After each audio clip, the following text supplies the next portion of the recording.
You're listening to episode 35 of the Journey to Launch podcast, the power of frugality and simple living to reach financial independence. T-minus 10 seconds. Welcome to the Journey to Launch podcast with your host, Jamila Souffrant. As a money expert who walks her talk, she helps brave journeyers like you get out of debt, save, invest, and build real wealth. Join her on the journey to launch to financial freedom in 5, 4, 3, 2, 1. Hey, everyone. Welcome back to another episode of the Journey to Launch podcast. I'm Jamila, your host. Today's episode is going to be a good one. I know I say that every time, but it is. It is really going to be a good one. I'm really excited to talk to today's guest, Elizabeth Willard Thames, also known as Mrs. Frugalwoods, from the very popular blog Frugalwoods.com. And her story, I think, is just pretty fascinating because she went from a normal, everyday spender who did not really have intentions of financial independence when she first started in the workforce to quickly realizing that working and belaboring in a job with her husband in the city life, so she was in Boston, was not for her. She quickly realized she needed to find a way out, and she found that way through financial independence and reached it through extreme frugality. So she and her husband were saving 70% of their income at certain points to be able to reach financial independence. They have now moved from the city of Boston to a homestead in Vermont with their children. And I think you're going to find her story pretty just fascinating and inspiring because, again, whether you are on the frugal path or not. So, there are different ways to reach financial independence. There's income, there's expenses, and what you do with the rest, what you do with that difference is how you reach financial independence. So some people choose to try to make more money, which is always good. I recommend that anyway. So always try to increase your income. And then the other way to do it, and another way to complement increasing your income, is to save as much money, to cut back on expenses. And you can do that by being very frugal. So it depends on how frugal you want to get, because the more frugal you are, the more money you save, the quicker you'll be able to hit your financial independence goals. And so for some people like Liz, extreme frugality works for her and she does not feel deprived and she enjoys life. And you're going to hear that she is enjoying her life fully. And then for other people, maybe you're not on this frugality road. So for me, I don't consider myself necessarily a super frugal person. I am very conscious of how I spend my money now and for the past couple of years. And we've definitely made some changes to our finances to be able to save as much as we did, which I'll talk about a bit later.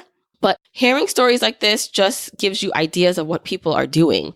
And it also just sets that barometer of, wow, there are people out there saving 70, 80% of their income, still loving and enjoying life. What bits can you take from that to apply to your own life so you can reach your goals? And I read Liz's book that just came out, actually. So Meet the Frugalwoods, Achieving Financial Independence Through Simple Living, which we'll talk about more. It's out now. I'll encourage you to get it, and I'll tell you where you can get it at the end. But I think you're really going to enjoy this story. So you can go to the episode show notes at journeytolaunch.com/episode 35 to get any of the things we talk about in this episode.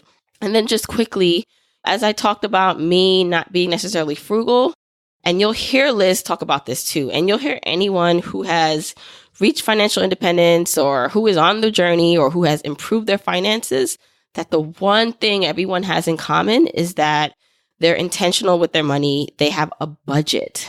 A budget changed the game for us. Before my husband and I had a budget, we were just spending without intention. And we had no idea where our money was going. And so if you're familiar with my story, which I'm assuming you are, you know that we saved a lot of money over the past 2 years. When I calculated it all up, it came out to $169,000 that my husband and I were able to save and invest over the course of 2 years. And before that, we were not doing a fraction of that. Now, about half of that was in our pre-tax retirement account. We did not see it in our take-home pay because it just came out and went to our 401k, our 403b, and our 457 plans. But the remaining half of that 169 literally was money we just had to budget from our take-home pay over the 2 years. And we did that through a powerful system called YNAB, also known as YNAB. You need a budget. It totally changed the game for us. I talk about YNAB all the time. To anyone who will listen, I recommend it to my friends. And I have a special treat for you. So usually if you go try YNAB, they only give you 1 month for free. They have agreed to give my listeners, you journeyers, 2 months, a 2-month free trial to try the YNAB system out. And I strongly recommend that you try it out. And what I love most about this trial is that you don't need to sign up with a credit card. I love trials that don't need credit cards up front because I always assume like I'm going to put my credit card up front, then forget to cancel and then get charged, right? With this, you can't lose in this situation. You're trying the system out for 2 months. Take the time to learn it. Take the time to understand it. So one, if you don't have a budget, this is a great place to start.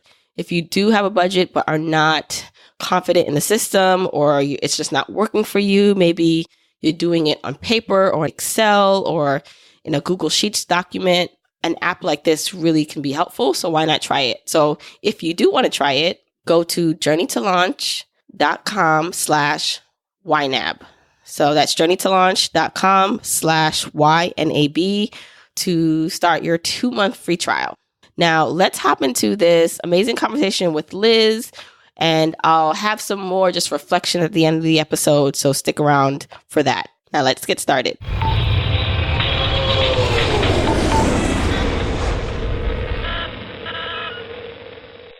Hey everyone, I'm super excited for my guest who is about to come on and introduce herself. Hey Liz, how are you doing? I'm doing well. Thanks so much for having me. You're welcome. I mean, this is, I think, going to be a really special treat from our audience because you have reached financial independence. And it's something that a lot of us, I'm aspiring to do, a lot of people that listen want to do. And so I think this is going to be an amazing, inspirational story for a lot of people. I hope so. So please introduce yourself and your blog and what you're all about in case people don't know who Liz is. Sure. So most people know me as Mrs. Frugalwoods, and I write the blog Frugalwoods.com. And my husband and I retired at 32 to a homestead in rural Vermont. We live on 66 acres of mostly wooded land, and we have one young daughter and a second on the way very shortly, and one very old greyhound. And prior to this, we lived in cities. So we lived in New York City, Washington, D.C., Cambridge, Massachusetts, and we had what I would describe as a very conventional life. We worked traditional 9-to-5 jobs. We owned a home in Cambridge, and we were really just kind of floating through life without any major destination beyond the weekend and what we would be doing on our next vacation. We lacked the long-term goal to really see what we wanted to do with our lives. And in 2014, we had the realization that we were not happy and what we were doing was not fulfilling us. And so we decided to pursue financial independence and then also the goal of moving out into the woods. And I'm so happy to say that we were able to do both of those things. We moved out here in May 2016 and are really just enjoying living a life that is a slower pace, that's simpler, and that is not focused on consumerism or this constant drive for more. And I mean, that's why I think your story is so powerful because like many of us who are still working or still in the grind and finally waking up, and some people listening probably are just starting, right? They're just realizing that I'm floating through life. What am I doing? Like, how can I live a better life? And so I really want to go back in time a bit to start from the beginning. And I should mention that we're going to talk a lot about your book, which is amazing, by the way, Meet the Frugalwoods, Achieving Financial Independence Through Simple Living. I mean, it tells your story. So I wanted to go back and talk a little bit about the beginning and how you first really started and what really prompted this revelation of change for you. So one thing I loved about your story, which I did not know when I met you, just a little sidebar, everyone, I met Liz for the first time at FinCon and she was super nice and I knew your blog and I knew your overall story. But from reading your book, I did not know you at once lived in Brooklyn. True. So true. And which is, I live in Brooklyn. So anytime I hear anything about Brooklyn, I'm like, yay. So can you talk a little bit about that experience? Because it was one of the first times that you got a full-time job and you actually had to live.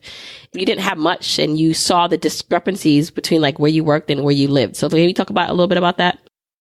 Sure. So after college, I got a job with AmeriCorps working in Manhattan, and I lived in Crown Heights, Brooklyn. And this was in 2006. And at the time, AmeriCorps paid $10,000 for the year. That was your stipend for your job. So I had $10,000. And then you also received food stamps as part of your AmeriCorps benefits and a Metro card. So I had food stamps, a Metro card, and $10,000. And I had to figure out how to live within that $10,000 for the year. So paying my rent and taking care of all the other living expenses that come along with being in New York City. And it was an eye-opening experience for me, both for my frugality, because I really had to be very frugal.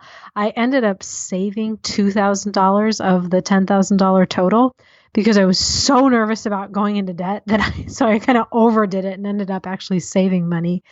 And the other revelation for me was understanding my privilege in a very new and very visceral way. I'd always known that I was fortunate, but until I lived in a neighborhood where a lot of people were living in sort of entrenched in generational poverty, I didn't understand how fortunate I was, and I didn't understand sort of the magnitude of my privilege. And so from that experience, I think I was able to develop a lot of gratitude for all of the things that I'm blessed to have. And it made me recognize that throughout my entire life, I've really had so many advantages that many people do not have. And I had a deeper understanding of what it means for people who do not have access to a bank account, which is a major problem for many people, and who do not have access to financial literacy, and who do not have access even to a grocery store that has fresh food that's within a close distance to their home. And so this really gave me just a lot of perspective about what it means, what money means for people, and the ways in which I am tremendously fortunate. And I think anytime we talk about financial independence, it is a very privileged conversation because we're talking about saving money at rates that are sort of unfathomable for people who are working minimum wage jobs. And I do like that you make that distinction, especially in the book, that you said you were privileged. You and your husband are both white, heterosexual. Obviously, where you were born and the family you were born into and the resources that they had obviously set you up for a better start on the journey. And so I do like that you do have that distinction because it's something that, like you said, the conversation happens a lot in the FI community. I'm a part of the FI community. And when I first started Journey to Launch, and what I wanted to do is bring this concept of FI to more people, to a more diverse group. And for a lot of people, they didn't even know that that was possible. You could save as much money, 50%, 60, 80% of your income. And I have a lot of people who want to do that, but just their income and their expenses, it's almost impossible. And so I think it's something that's important to talk about, to be honest about with people, that for some people, it's harder and almost not attainable unless you really, really make some big changes. Absolutely. And I love the work that you're doing because I think it is really important to bring this message more broadly, but also to recognize the limitations. And I think of financial independence in a pretty simplified formula that it's all about your income, your expenses, and then time. So the amount of time that it's going to take you to save enough so that your assets are covering your expenses. And obviously, the more you make, the more you can save and the faster you can do it. And so I am always hesitant to lead people to think that frugality is the only answer because, that's just one element of this equation. You've got to have money coming in order to save it. And I think recognizing that people have very different incomes and very different career paths and skills and abilities is an important thing to realize. But like you're saying, there's a continuum and there is progress, I think, that you can make sort of at any level and recognizing whether it's a question of saving more or maybe diversifying your income streams or augmenting your income in some way or looking at a longer time horizon. Right. So true. Okay, so now let's move a little bit forward because you move from Brooklyn and you get married. And so now you're living with your husband. Can you just describe what your life was living, just like what I say, sleepwalking through life, just spending, what that was like and what your epiphany moment was when you said, you know what, there's more to this? Sure. So my husband and I feel really fortunate because we are both very frugal. And so we got married really young. We were 24, which now sounds so young. And I think we had like $8,000 between us, but we didn't have any debt, which I think is a really crucial element of our journey. We both went to a state school, University of Kansas, which had pretty inexpensive tuition at the time. And we both worked jobs, had scholarships. And then the privilege coming in again, our parents were able to help us pay for the tuition that we didn't cover through our jobs. And so we came out of undergrad with no debt, and then we didn't take on any consumer debt. And so when we first got married, we lived in a basement apartment in Cambridge, which was very underground. And, you know, people said, why don't you move somewhere nicer? You can afford to. And I said, no, we're saving money because we had a goal at that point of buying a home in Cambridge. And you will understand this living in Brooklyn. Cambridge is just an almost impossible real estate market. And it's one of the most expensive in the world. But, you know, at 24, we're like, yeah, we can do this. And so by living in that basement, we were able to save quite a bit of our not very large salaries at the time. And as our salaries increased, we didn't increase our lifestyle all that much at that point. We did, but we came to that later. And so we were doing a pretty good job of saving with that goal of buying a house. And once we bought our house, I would say that was kind of the danger point for us. That's really when our spending kind of went off the cliff, because after we were able to buy a home in Cambridge in 2012, we were kind of like, well, you did it. Like, what's next? This is great. We did not make a plan for our money, and that is a bad thing. And so we really just started to slowly ramp up our lifestyle, which at the time we didn't even recognize because we were buying our furniture on Craigslist and buying our clothes at thrift stores. And yet we were going out to dinner for these like a very expensive dinners several nights a week, getting takeout, lattes, you know, just kind of classic lifestyle inflation. And what I realized in retrospect is that we were spending more and more in an effort to make ourselves feel better about our jobs and about the trajectory we were on, because we had jobs that we sort of thought were our dream jobs. And yet we were coming home feeling exhausted, burnt out. And so spending is a really easy way to kind of mitigate those feelings. And so it wasn't until 2014, you know, this went on for a couple years, that we sat down and said, when are we happiest? And I think that's a great question for anybody to ask themselves, when are you happiest? And for us, the answer was when we're hiking in the woods. We would go hiking almost every weekend. And that realization was pretty powerful because we realized, why are we living in the middle of a city if when we're happiest is in the woods? This doesn't make any sense. And so we realized that we really needed to radically transform our lives. We needed to change where we lived. We needed to change the way we thought about money. And we really needed to change the way that we thought about success. Because I think it's easy to get caught up in this treadmill of hoping for the next promotion and the next raise and the next external validation of your worth as a person.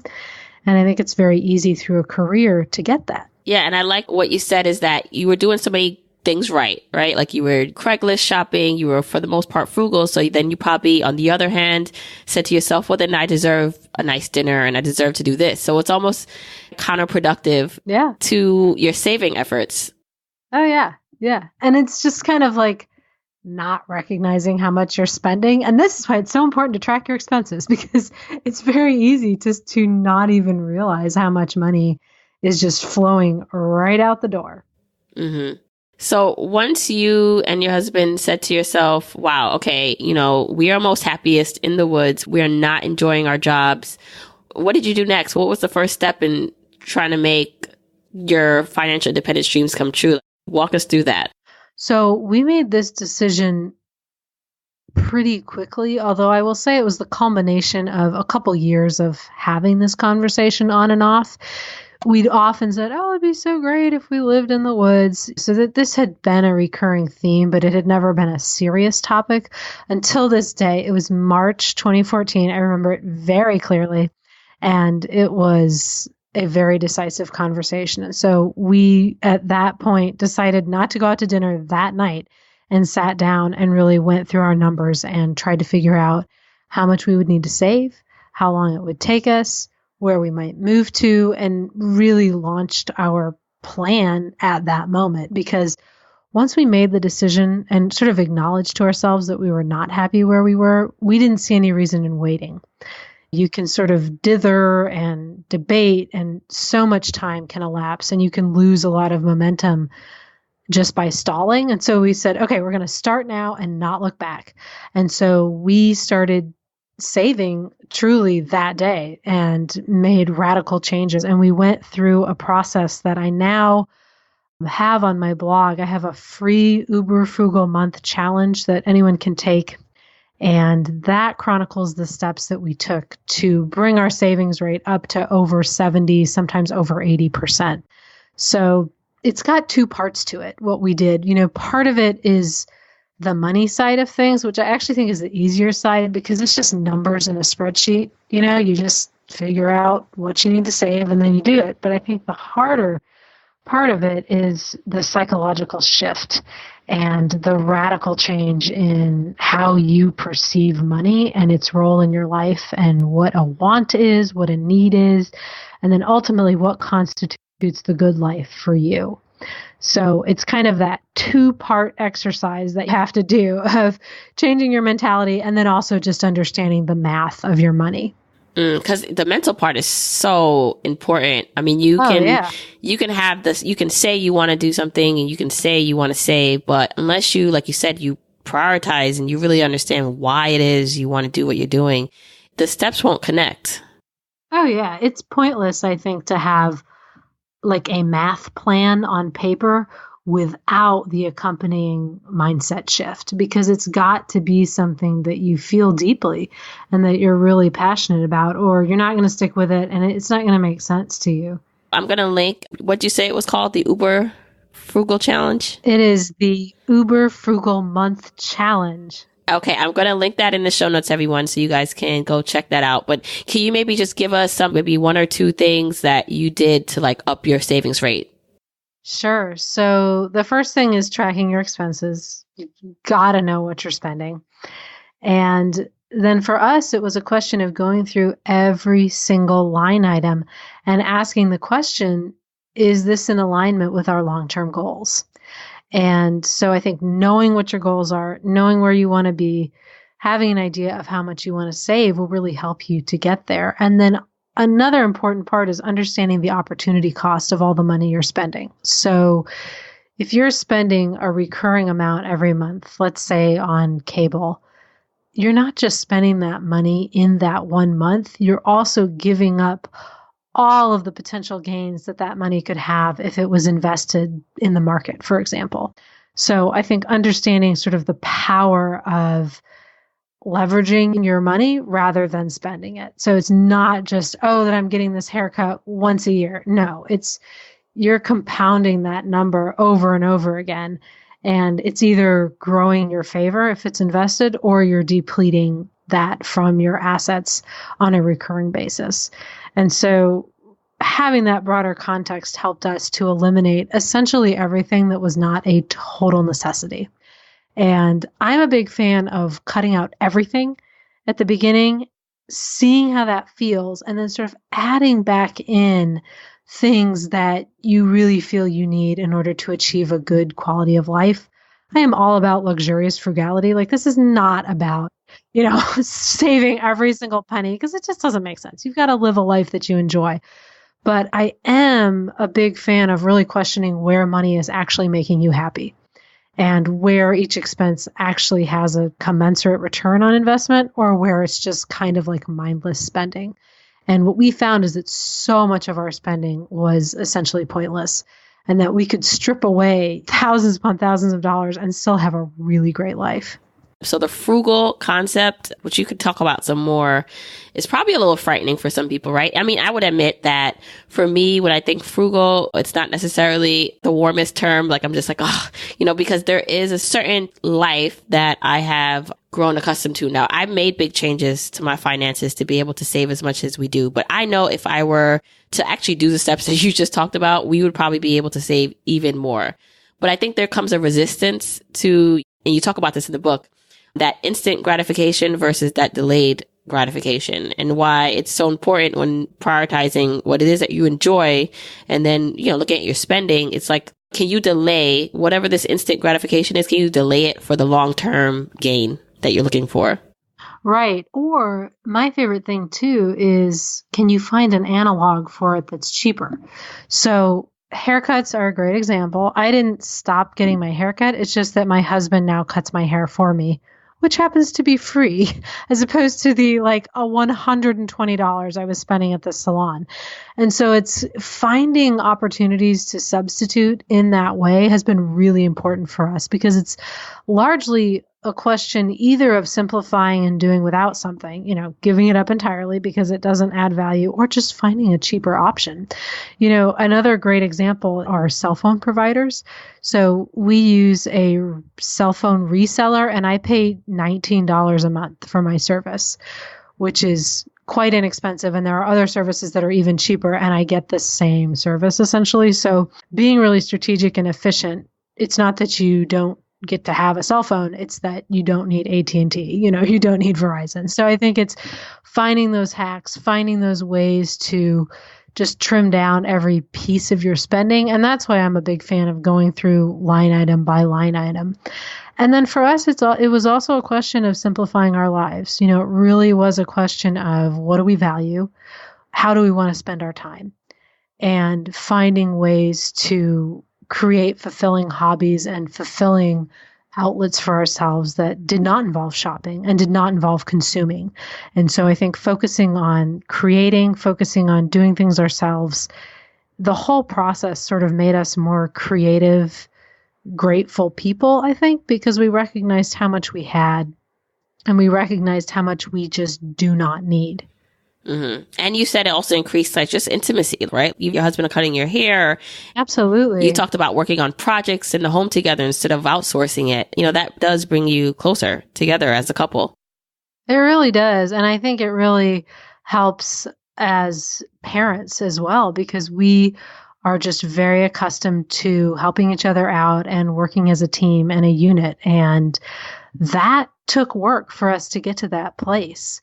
And it's an ongoing process, but open communication and just recognizing that we're running this household together and the division of labor is very equitable. And what I found is that through Frugality, we really created an even more egalitarian partnership where the balance of the work that we do is very equal. And part of that is because we're both home together all day with our child. So it's really obvious what needs to get done and who's doing what. And it made our lives a lot easier because we just have a routine we follow. He cooks, I clean, he manages the outside stuff, I do the laundry. There's just kind of like a very clear outline of the work that we do. And since we do insource a lot of things, we do a lot together. So we spend a lot of time together. We cut each other's hair, but we also run a homestead. And so there's a great deal of labor that goes into that that's very collaborative. And we really enjoy it. And what I like to say is you chose your partner for a reason. So why not spend time together and work together? Because I find it a lot more fulfilling to do projects together than to spend money together, if that makes sense, or just to watch TV together or anything that's sort of passive. I think doing that active work together, it's neat because you see your partner in a new light and you respect them in a new way and you learn new skills. And it also, one of the things about insourcing is that you are reducing your dependency on money for the long term. So I will probably never, ever pay for another haircut. So that's what, I don't know, 50 years of not paying for haircuts. It's not a one-time expense. So I really want people to think about that once you stop paying for something, it's pretty unlikely you're going to go back and start paying for it again because you realize how great it is to just do it yourself. And it saves so much time. Right. And sometimes all it does take is you just to do it. It's almost like ripping the Band-Aid off. It's just like, just see how it feels. Maybe it doesn't hurt as much as you think it will. And once you do that, it's actually more freeing to have that scab. I'm being very graphic here. That scab open,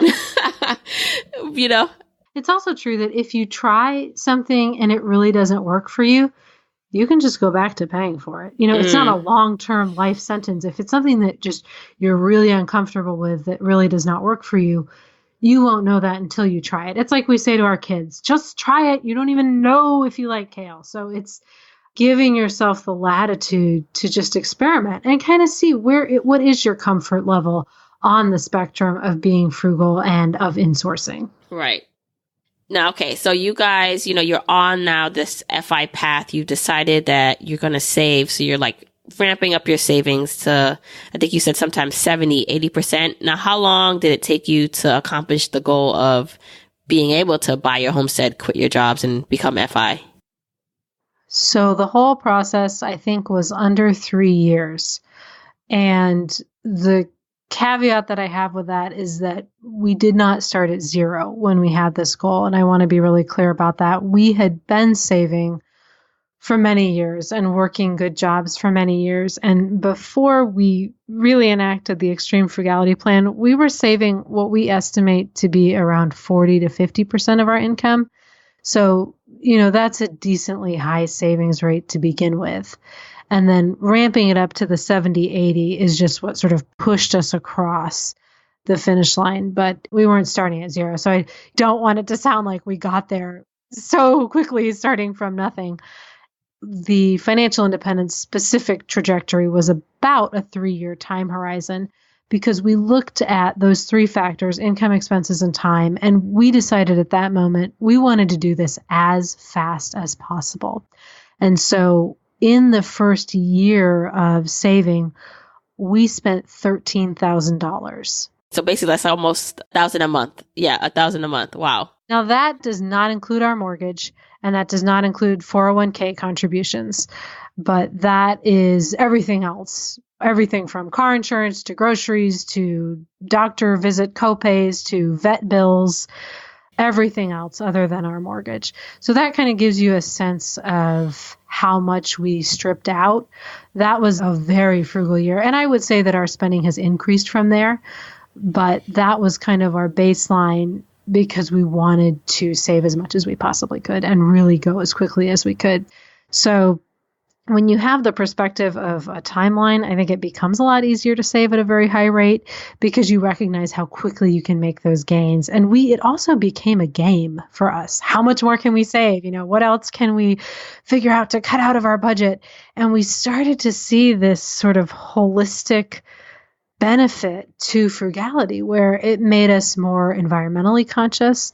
It made us happier. It made us less stressed out. It actually gave us back a lot of time because what we found is that when you're not shopping and you're not concerned about what other people think and you're not chasing that external validation, you have a lot of time on your hands. And it's really nice because we were able to pursue things that we felt passionate about and finally get around to all those projects that we'd been putting off because we thought we didn't have the time.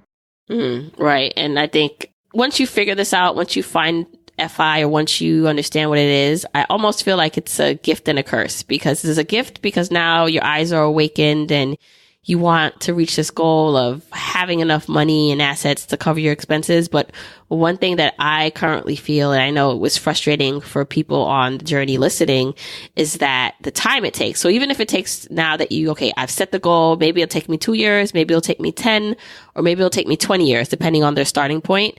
Just being able to be patient now, work towards your goal and not become like you said in your book, you're disenchanted and really unhappy with your current situation because you know where you want to be, is sometimes it can be hard, right? Oh yeah. The middle of this process, the second year, was the hardest for us because you get past that elation. You're so excited when you discover it and you're just, oh, it's amazing. And you want to tell everybody and they think you're crazy. So you have to go on these podcasts where people understand you.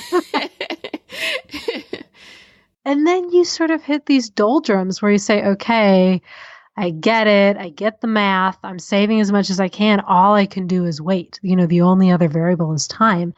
And that was difficult. And so for us, what was really important was the pursuit of other meaningful activities. And so I really encourage people, when you are in that trough of working towards this goal, start thinking about what you want to do when you retire. Because I think it's important to retire to something. I don't think that you can only be retiring from. Sure, you want to quit your job. That's great. But I think you need a next step and you need a next plan. And so for us, we filled that void by researching about our homestead and learning about rural life and visiting rural properties and reading as much as we possibly could about homesteading and gardening, because that kind of filled the void. It helps you to pass time, and it also helps you to feel like you are making progress because you're educating yourself. So whatever your next life is, whether that's sailing around the world or becoming a yoga teacher or moving to a homestead, put a lot of time into researching that, and also to creating and pursuing hobbies that are meaningful to you. So for me, writing my blog was a big part of that. I always wanted to be a writer, but I'd said for years, oh, I don't have time. I can't do it. I did it while I was working towards this goal. I needed something. I needed an outlet. I needed a way of expressing how I felt. And it also let me build up a business that eventually became the job. I hate to call it a job, but the project that I retired to. And I think it's really important to keep that at the forefront of your mind as well, is what you're working towards other than the money. Right. Can you just talk a little bit now, you're living on your homestead. Can you first explain homestead? Because I'm a true city girl. And Sure. What that means and what your life is like now. So, I don't know if homestead is the correct term, but it's the word we use because we really like it. So we live on 66 acres in rural central Vermont. So you can't see anybody else's house from our house. Can't see anybody else's house from our driveway, which is a 1/4 mile long. Most of our property is wooded. So we have just a beautiful mature forest of hardwoods and softwoods. That would be fir trees and non-fir trees for the city people. And I lived in the city for many years, so this is all new to me. I have read so many books about trees, I can't even tell you. And so we have hiking trails that go through our property. My husband has done extensive work clearing hiking trails.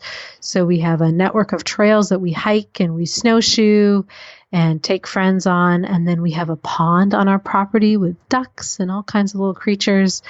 And we have a pretty robust gardening situation in the summertime. So we grew quite a few different vegetables that we preserved and canned.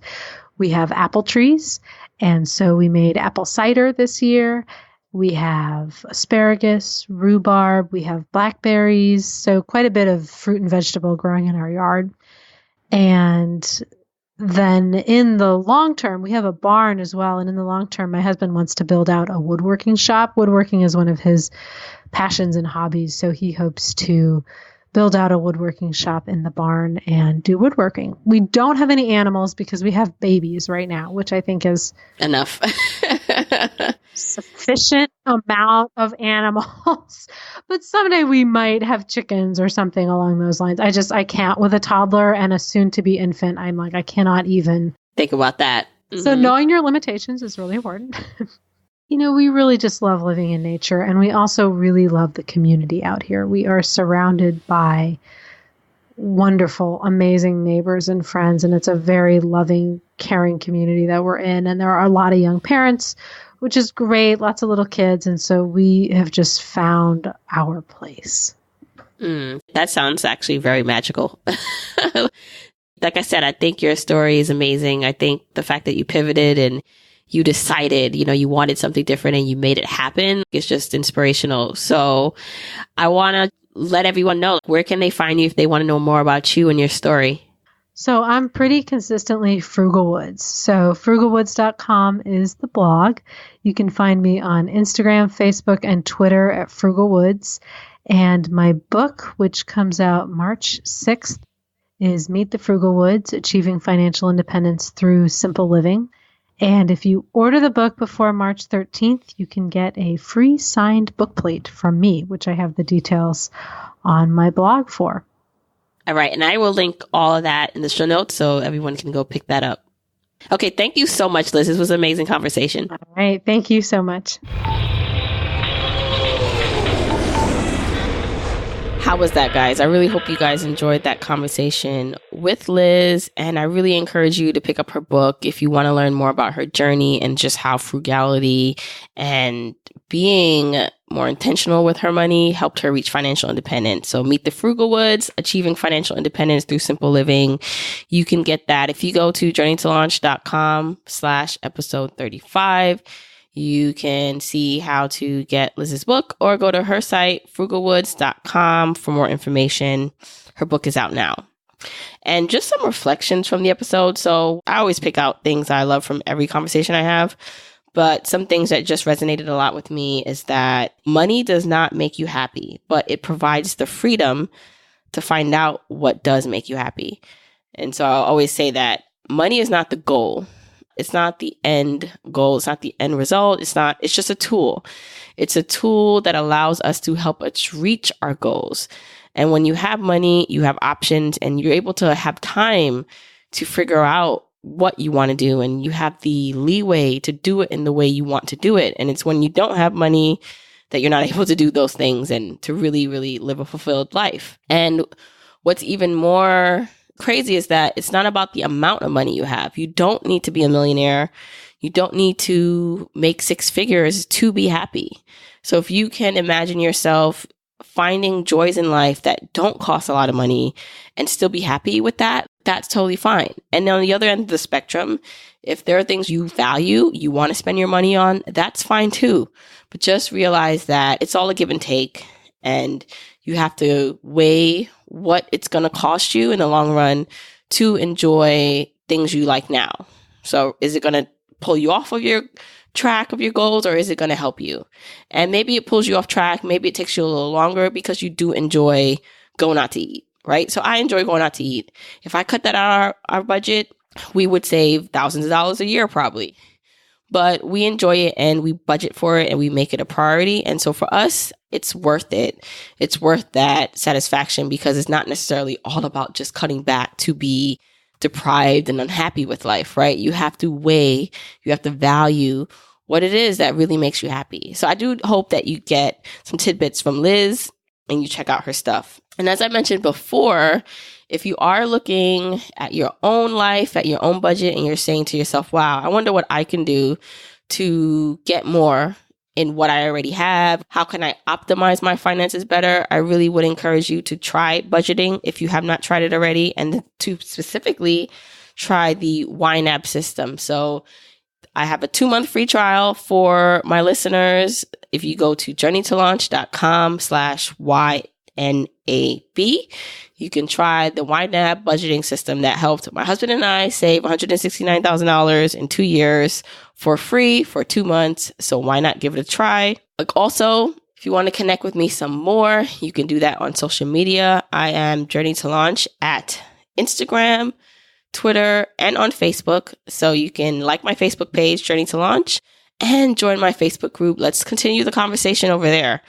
I love getting to know you guys better. And of course, join my email list. You'll never miss a thing. You'll get weekly updates from me every Wednesday morning. Go to journeytolaunch.com/join. So thank you for tuning in, listening in on this conversation with Liz and myself. And I'll speak to you next week. Bye, Journeyers.